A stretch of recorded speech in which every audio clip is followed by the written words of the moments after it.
Hello students, आपने गद्य लेखकों में काफ़ी लोगों के बारे में अध्ययन किया है। आज हम आपको हजारी प्रसाद जी के जीवन परिचय से अवगत कराएंगे। हम बताने जा रहे हैं हजारी प्रसाद जी का जीवन परिचय। इन्होंने कौन कौन सी रचनाएं लिखी, इन सभी के बारे में मैं आपको बताऊंगी। आपके सिलेबस में गुरु नानक नामक रचना है जिसके ये लेखक हैं और गुरु नानक नामक रचना का आप अध्ययन भी करेंगे। तो सबसे पहले हम बात करते हैं हजारी प्रसाद द्विवेदी जी के जीवन परिचय के बारे में। मैं अगर बताऊं कि हजारी प्रसाद द्विवेदी जी का जन्म बलिया ज़िले में हुआ था तो ये सर्वथा उचित है।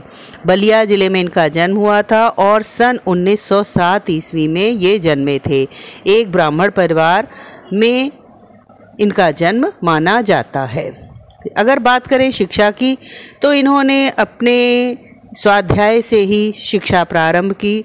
फिर इंटर तक पढ़ते हुए इन्होंने ज्योतिष का भी ज्ञान प्राप्त कर लिया।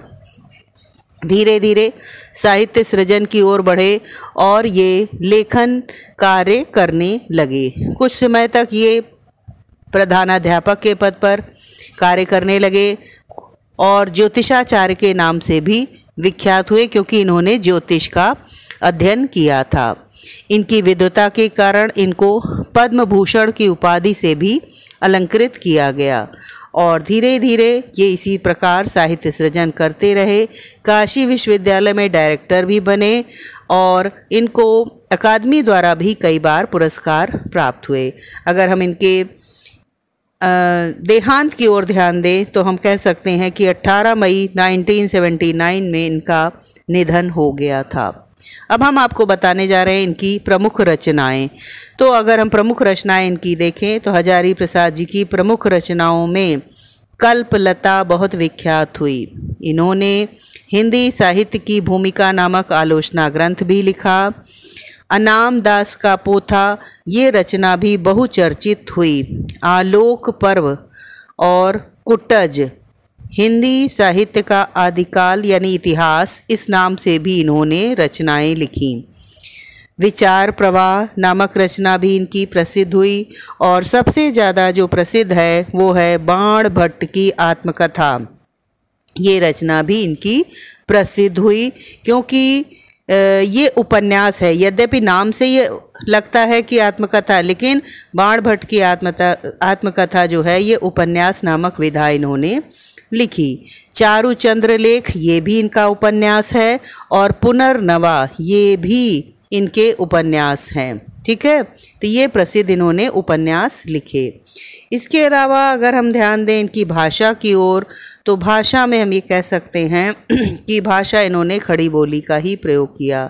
इन्होंने उपन्यास, निबंध, आलोचना यही रचनाएं लिखी हैं और सभी चूँकि गद्य लेखक थे इसलिए इन्होंने सभी रचनाएं साहित्यिक खड़ी बोली में लिखी हैं और इनकी जो भी रचनाएं हैं उसमें तत्सम प्रधान शब्दावली, साहित्यिक शब्दावली का प्रयोग हमें दिखाई देता है। और शैली की बात करें तो जैसे गद्य की रचनाएं हैं तो इसमें इनकी कहीं पे जहाँ आलोचना की बात है वहाँ आलोचनात्मक शैली है और निबंधों में कहीं कहीं भावात्मक भी शैली दिखती है, उपन्यास में भी, और वर्णनात्मक शैली। हमें इन प्रकार के तीनों प्रकार की शैलियों के दर्शन होते हैं। तो ये मैंने आपको इनके जीवन परिचय के बारे में बताया है।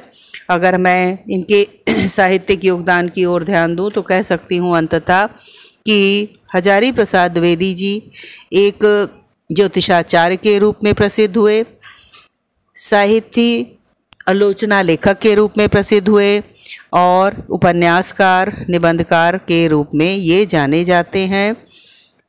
तो इस तरह से मैंने आपको इनका जीवन परिचय बताया है। तो मेरे विचार से इतना आपके लिए पर्याप्त होगा। Okay students, thank you.